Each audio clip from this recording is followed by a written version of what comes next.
오늘 말씀은 우리가 잘 아는 사마리아 여인의 이야기죠. 물 길러온 여인, 그리고 그 여인을 만나신 예수님의 이야기입니다. 예수님이 유대에서 갈릴리로 가시는 도중에 사회 통념을 깨고 유대인임에도 불구하고 사마리아 여인에게 말을 거셨습니다. 사마리아 여인이 말을 시작한 게 아니라 예수님이 말을 시작하신 것이죠. 대화가 이어졌고 예수님은 이 사마리아 여인에게 영생하게 하는 생수에 대해서 말씀해 주셨어요. 여인은 당연히 자기에게도 그 생명의 물을 달라고 요청했죠. 두 사람의 대화는 뜻밖의 일이었지만 너무나도 자연스럽게 이어졌습니다. 여인은 예수님의 말씀을 듣게 되었고 예수님께 생명수를 달라고 요청하는 데까지 이르게 된 것입니다. 그런데 이때 예수님이 여인에게 뜻밖의 요구를 하십니다. 너의 남편을 데리고 오라. 너의 남편을 불러오라. 16절에서 예수님이 요구하셨어요. 예수님은 이 여인의 사정을 알고 계셨습니다. 17절과 18절을 보면 이 여인의 남편이 어떠한지 예수님은 알고 계셨습니다. 그리고 이 이야기는 그 여인에게 힘든 이야기였죠. 이 여인은 여러 번 결혼했는지 모르겠지만 어쨌든 남편이 여러 명이었습니다. 더욱이 지금 사는 남자는 남편도 아니었습니다. 그래서 이 결혼 이야기, 남편 이야기는 이 여인에게 말하기 싫은 이야기였고 감추고 싶은 우리가 요즘 말로 하면은 그 프라이버시인 것이죠. 예수님은 그 여인의 약점을 감추고 싶은 이야기를 알면서도 꺼내셨습니다. 그런데 재미있게도 이 여인은 이 프라이버시를 예수님께서 이야기하셨을 때에 왜 자기의 약점을 건드리냐고 화를 내거나 또는 자기 인생을 한탄하거나 그렇게 하지 않았어요. 이 여인은 예수님의 이야기를 듣고 남편을 데려오라는 이야기를 듣고 재미있게도 예수님의 정체에 관심을 보였습니다. 이것이 바로 하나님의 일이 이루어지는 모습인 것 같아요. 하나님의 역사가 나타나는 상황이죠. 아마도 이 여인은 남자 이야기에 신물이 났던 것 같아요. 남편이라는 존재에 대해서 더 이상 기대하는 바가 없었던 것 같아요. 그녀는 힘든 인생을 통해서 하나님을 기대하는 사람이 되었던 것 같습니다. 그녀는 예수님을 선지자로 받고 예배에 대해 말하기 시작했죠. 6번째 남자와 살고 있는 여자가 예배에 대해서 이야기하고 있다는 사실은 어쩌면 도덕적이지 않은 여인이 하나님 운운하는 모습이기도 하고 그렇게 보일 수도 있고 또 다르게 얘기하면 사기꾼이 교회에 대해서 예수님에 대해서 예배에 대해서 이야기하는 것 같아서 사실 어떻게 보면 불편한 이야기일 수도 있습니다. 그런데 이 이야기가 이렇게 진행되고 있는 것은 예수님께서 원하시는 대로 진행되고 있는 것임을 우리는 이야기 속에서 알 수 있습니다. 그래서 이 이야기는 바리새인들에게는 있을 수 없는 이야기죠. 예수님께서만 시작하실 수 있는 이야기고 예수님께서만 받아주실 수 있는 이야기입니다. 여인의 입에서 선지자 그리고 예배라는 이야기가 나왔고요. 25절을 보면 그리스도라는 말도 이 여인이 꺼내놓습니다. 두 사람의 대화에서 의도를 가진 것은 예수님이었어요. 예수님은 의도를 가지고 이 여인과 대화를 시작하셨어요. 그런데 이 대화는 예수님의 은혜 가운데 이 여인이 주도하고 있어요. 이 여인이 이야기를 주도하고 있는 거예요. 전도하기 어려운 이 시절에 이러한 여인을 만난다면 전도하다가 얼마나 신이 날까 생각을 해봤습니다. 예수님 믿으십시오. 교회 다니십니까? 말을 꺼냈더니 하나님에 대해서 얘기하고 구원에 대해서 얘기하고 천국에 대해서 얘기하고 막 앞서가면서 얘기하는 거예요. 제가 막 말 한마디 건넸더니 얼마나 신나겠어 그 얘기 들으면서. 저는 한마디씩만 이렇게 던져주면 되는 거죠. 전도 제가 하고 있는 사람이 막 앞에서 곧 교회 갈 것 같은 방향으로 이야기가 막 진행되면 전도하는 사람이 얼마나 신나겠어요. 막 생각만 해도 신나요. 그런 사람 빨리 만났으면 좋겠어요. 예, 준비된 사람을 빨리 만났으면 좋겠습니다. 그래서 이 자리가 채워졌으면 좋겠습니다. 예수님께서 이 여인을 만나신 후에 32절에서 내게는 너희가 알지 못하는 먹을 양식이 있느니라는 이야기를 하십니다. 정말 이해가 가죠. 밥 먹을 때가 지났지만, 그리고 전도하느라고 신경 쓰기도 하고 말도 하고 걸어 다니고 그래서 몸이 피곤할 수 있는데, 이러한 여인을 만나서 배가 고프지 않은 거예요. 마음이 만족해서. 신이 난 거죠. 전도하는 사람도 신나고. 예수님께서 얼마나 기쁘셨을까 이해가 됩니다. 얼마 전에 신데렐라라고 하는 디즈니에서 나오는 영화를 봤습니다. 디즈니사에서 나온 공주 시리즈 이야기의 문제점이라고 하는 게 있습니다. 보통 여성 인권 운동을 하는 분들이 하는 이야기인데요. 디즈니 시리즈에서 나오는 그 공주 시리즈 이야기의 문제점이 뭐냐면, 무능한 여성이 유능한 남자를 만나서 신세를 고친다는 게 여성 인권 운동을 하는 분들의 그 주장입니다. 그 문제점을 그렇게 지적하고 있어요. 그래서 그 드라마를, 그 동영상을 보는 여자아이들이나 남자아이들이 남자는 능력이 있어야 되고 여자는 이쁘면 된다 라고 하는 마음을 갖게 되는 것이죠. 그래서 한때는 처음에 여성학이라고 해야 되나? 이제 그런 게 발전했을 때 그거를 시작했던 어떤 교수급 그 여성 운동가들은 나에게 여자아이를 태어나자마자 보내주면 내가 그 아이를 그렇게 남자에게 기대는 여자가 아닌 정말 새로운 여자로 만들 수 있다라는 얘기까지 했지만, 지금은 그게 가짜라는 게 드러났죠. 어쨌든 여자는 여자고 태어나면서부터 남자는 남자인데, 어쨌든 디즈니사에서 나오는 그 동영상이 공주 시리즈의 문제점이라고 해야 될까요? 어쨌든 같은 프레임을 갖고 있죠. 예, 왕자님을 만나서 신세를 고치는 그런 이야기입니다. 그런데 신데렐라와 왕자의 이 관계는 여성의 인권적으로 볼 때 좀 우려스러울 수도 있겠지만 사실 복음의 핵심입니다.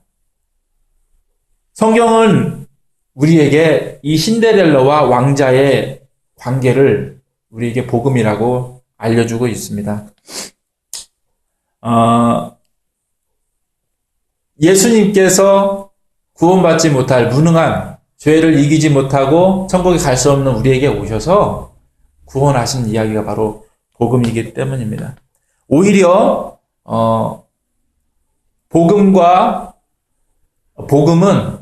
복음에서 우리에게 이야기해 주는 것은 사람들이, 하나님을 믿지 않고 있는 이 사람들이 신데렐라처럼 예쁘거나 착하거나 매력적이지 않다는 거예요. 하나님을 믿지 않는 사람들은 사람을 믿죠. 사람이 능력이 있고 멋있다, 능력이 있고 뭔가를 할 수 있는 가능성이 크다라고 이야기하는데, 복음은 반대로 이야기합니다. 신데렐라는 왕자가 보기에도 아름다웠고 착했고 똑똑했고 쉽게 말해 매력적인 여자였지만, 하나님이 보시기에 인간은 죄인이었던 거예요. 이것이 바로 복음의 핵심이죠. 우리가 죄인 되었을 때에 찾아오셔서 구원하신 것이 바로 복음의 이야기입니다. 하나님은 침대 요한을 통해서 사람들을 준비시키셨어요. 그러나 사람들은 예수님을 맞이하기에 여전히 자격 미달이었습니다. 하나님을 알아보지 못하고 이해하지 못했어요. 자녀가 될 수 있는 상태였고, 자녀가 될 수 없는 상태였고, 신부감으로 치면은 깜이 안 되는 상태였던 것입니다. 그러나 그럼에도 불구하고 예수님은 12제자를 비롯해 우리들까지도, 그리고 앞으로도 더 많은 사람들을 구원하시고 예수님의 형제 삼으시고 아버지의 자녀를 삼으셨습니다. 에덴 밖에서 사는 삶은 고통스럽죠. 에덴 밖의 인생은 고통과 슬픔으로 점철되어 있습니다. 그런데 하나님께서 사람을 에덴으로 보내신 이유가 있습니다. 그것은 사람에게 고통을 주기 위해서 단지 그 이유 때문이 아닙니다. 우리는 하나님이 아니고서는 우리에게 에덴의 환경을 주시고 그 일을 이루어 주실 분이 없다는 사실을 깨달아야 돼요. 하나님께서 우리를 에덴 밖으로 내보내신 이유는 하나님이 하나님 되심을 알게 하기 위해서입니다. 천국은 하나님 안에만 있는 것이고 하나님만이 하나님인 것입니다. 우리가 인생을 통해서 이것을 사실과 진실로 깨달아야 합니다. 사마리아 여인은 남편이라는 물로는 자신의 목마름이 가시지 않는다는 것을 깨달았고 예수님은 적절한 시기에 이 여인을 만나기 위해서 추수하기 위해서 찾아오신 것입니다. 그리고 그 마을 사람들까지도 예수님은 추수하셨습니다. 놀라운 은혜를 주신 것이죠. 자격이 없는 사람들에게 자격을 부여하신 놀라운 은혜인 것이죠. 일도 하지 않았는데 월급을 받은 것이고, 그렇죠? 수고하지 않았는데 뭔가 필요한 것들을 받은 것이에요. 집을 그냥 선물로 받은 것이고, 그렇죠? 천국이라고 하는 땅을 선물로 받은 것이고, 부끄럽지 않은 안음을, 의복이죠? 벌거벗지 않은 것과 같이 부끄럽지 않음을 우리가 선물로 받은 것이에요. 우리가 수고하지 아니하지만 우리에게 놀라운 은혜를 주신 하나님, 홀로 하나님이시기 때문에 하나님은 홀로 찬양을 받으시고 우리로부터 영광을 또한 받으셔야 합니다. 우리가 하나님을 찬양하고 또 영광을 돌려드리도록 깨어 있어야겠습니다. 예수님이 사마리아 여인을 찾아가신 이야기에 이어서 나오는 이야기는 왕의 신하가 예수님을 찾아오신 이야기입니다. 일반인에게는 대단한 사람이죠. 왕의 신하이니까요. 대단한 일입니다. 그런데 예수님이 시큰둥하셨습니다.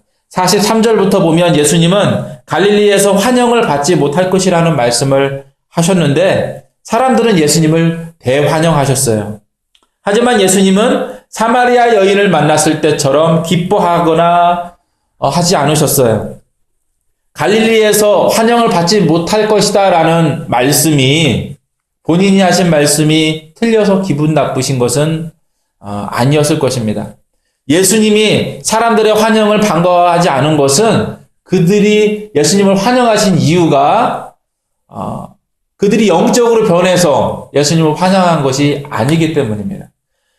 그들은 기적과 표적을 보았기 때문에 예수님을 환영했습니다. 마치 연예인을 보고 사람들이 환호하는 것과 같아요.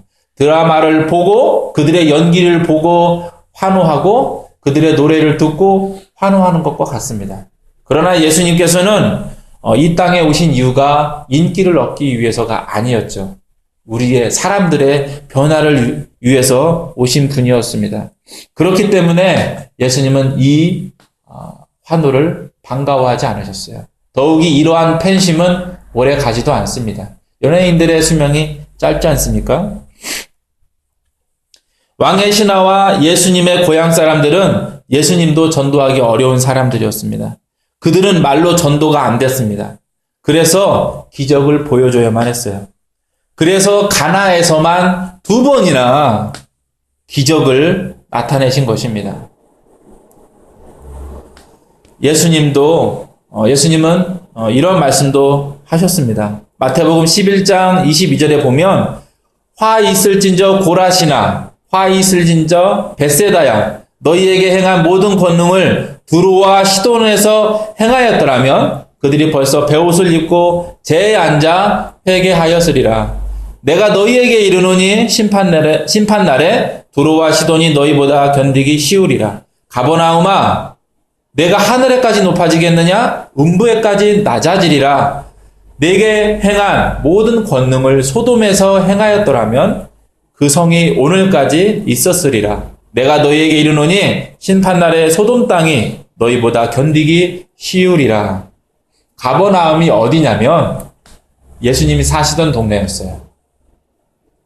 벳세다는 빌립과 안드레와 베드로가 살던 동네입니다. 제자들이 수년 동안 예수님의 제자로서 따라다닐 수 있었던 이유를 우리는 알 수 있어요. 예수님께서 많은 기적들을 보여주셨기 때문이에요.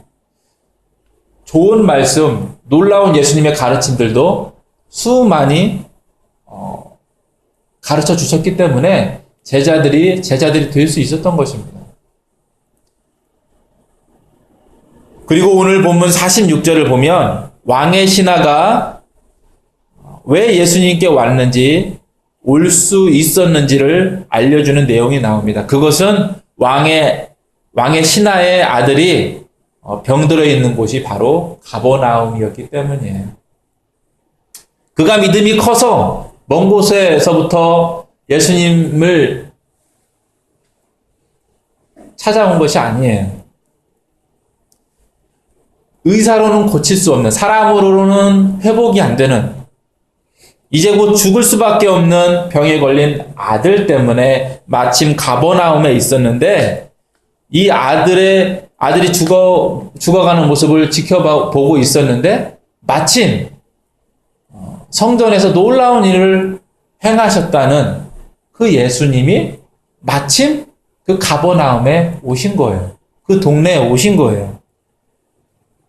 이제 지푸라기를 잡는 심정으로 그 아들이 죽어가고 있는 상황에서 지푸라기를 잡는 심정으로 예수님을 찾아왔던 것입니다. 예루살렘에서 기적을 보여주신 이유도 마찬가지죠. 예루살렘에 있는 사람들, 하나님을 믿는다 하는 사람들이 사람이 전하는 말로는 예수님을 그리스도라고 믿지 못할 것이기 때문에 예수님은 그렇게 수많은 기적들을 보여주신 것이에요. 예수님이 사시던 동네에서 가버나움과 벳세다와 고라신, 이 동네는 다 옆 동네입니다. 인접해 있는 동네예요. 그 동네들에서 기적을 보여주신 것과 마찬가지로 예루살렘에서도 믿음이 없는 이 사람들을 위해서 많은 기적들을 보여주신 거예요. 많은 놀라운 가르침들을 베풀어 주신 거예요. 그래서 제자들이 예수님을 믿을 수 있었고, 그래서 그나마 사람들이 예수님을 따라다닐 수 있었던 거예요. 하지만 그 열매는 예수님께서 보여주신 가르침과 기적들에 비하면 미미했던 것입니다. 그들은 하나님에 대해서 장님과 귀머거리였습니다. 그들은 하나님을 보고 듣는다 하는 자부심을 갖고 있던 사람들이었어요. 그런데 반대로 사마리아 여인과 그 사마리아의 마을 사람들에게는 예수님이 그 상황이 반대였죠. 성경 말씀을 보면 오늘 우리가 긴 말씀이었지만 다 읽었죠. 요한복음 4장을.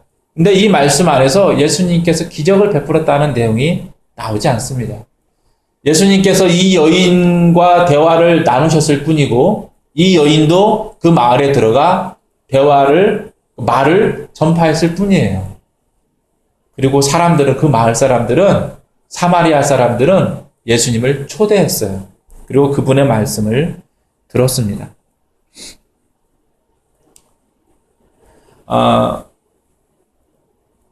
우리가 이 유대 밖에 있는 사람들이 오히려 예수님의 말씀을 듣고 변화되는 것을 깨달아야 됩니다. 오히려 예수님을 믿는다라고 하는 유대 지역의 사람들이 놀라운 기적들을 봤음에도 불구하고 끝내는 예수님을 죽이는 데까지 이르는 것을 깨달아야 됩니다. 그들은 하나님을 믿는 사람들이었어요. 그런데 그들은 하나님의 뜻에 어긋나는 행위를 하고 있었습니다. 예수님께서 배고픔도 있는 기쁨 가운데 우리를 구원하셨습니다. 우리를 찾아오셨어요. 이러한 은혜를 입었고 주님 안에서 소중한 사람들이 바로 우리들입니다. 그런데 우리가 인생 가운데 무엇을 발견하며 찾으며 살고 있습니까? 사람들은 좁혀진 시야 가운데 이 생에서의 인생만을 바라보며 살고 있습니다. 우리가 그렇게 되어서는 안 되죠. 우리는 이 생은 물론이거니와 저승이라고 하면 좀 그런가요? 이 생이 아닌 그 천국의 삶까지도 바라보고 사는 사람들입니다. 예. 우리의 시야는 훨씬 넓어요. 그런데 우리의 시야가 믿지 않는 사람들과 같은 시야로 좁아질 수 있어요. 그래서 교회는 다니지만, 유대교를 믿고는 있지만, 하나님을 믿고는 있지만, 믿음을 갖고 있다고 그 자부심을 내 안에 갖고 있을 수는 있지만, 실제적으로는 하나님의 뜻에 어긋나는 삶을 살아버릴 수 있습니다. 우리가 은혜 가운데 들어왔는데, 우리가 구원을 받았는데, 그렇게 살 수는 없죠. 그렇게 살아서는 안 됩니다. 우리가 하나님을 잊고, 예수님의 은혜를 잊고 세상을 바라보며 살 수 없습니다. 우리는 예수님의 부활을 기억하고 하나님을 볼 것을 기다리는 사람들입니다. 우리는 하나님께 민감한 사람들입니다. 우리는 말씀에 귀를 기울이고 하나님을 더 알기 위해 기도하는 사람들입니다. 하나님의 뜻이 이루어져감을 보고 이에 기뻐하고 감사하고 나에게 이루신 놀라운 일들을 설레임 가운데 하나님 만나기를 기대하는 사람들입니다. 우리는 이미 믿은 사람들이고 우리 안에 있는 복음 위에서 하나님 뜻 가운데서 지속적으로 자라가야 합니다. 우리는 말씀으로 충분한 사람, 겸손한 사람이지 기적을 동원해서 반응시켜야 하는 사람들이 되지 말아야 합니다. 왕의 신하와 같이 인생에서 성공을 거두고 있다면 겸손하여서 하나님 앞에 그 말씀에 민감히 반응하도록 깨어 있어야 됩니다. 만약 인생의 문제로 힘들어한다면 하나님께 기도하고 있다는 사실에 감사하고 또 하나님이 이루실 평안과 우리에게 이루어 주신 수많은 은혜들 그리고 앞으로 이루어 주실 은혜들에 감사하며 기대 가운데 하나님을 찬양하며 살아야 됩니다.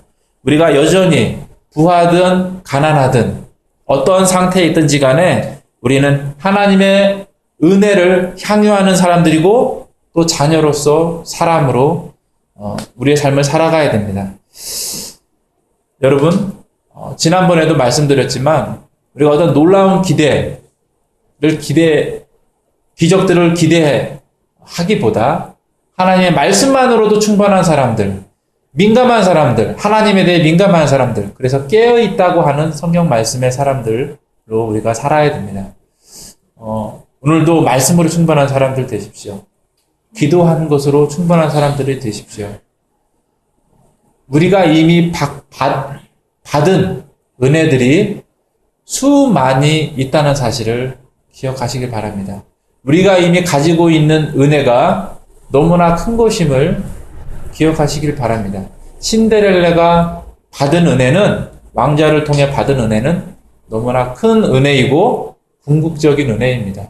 우리가 그 은혜를 이미 받았어요. 그런데 사소한 무언가를 찾고 있다면 사소한 무언가가 없다고 하나님 안에서 불평불만하지 않도록 우리가 주의해야겠습니다.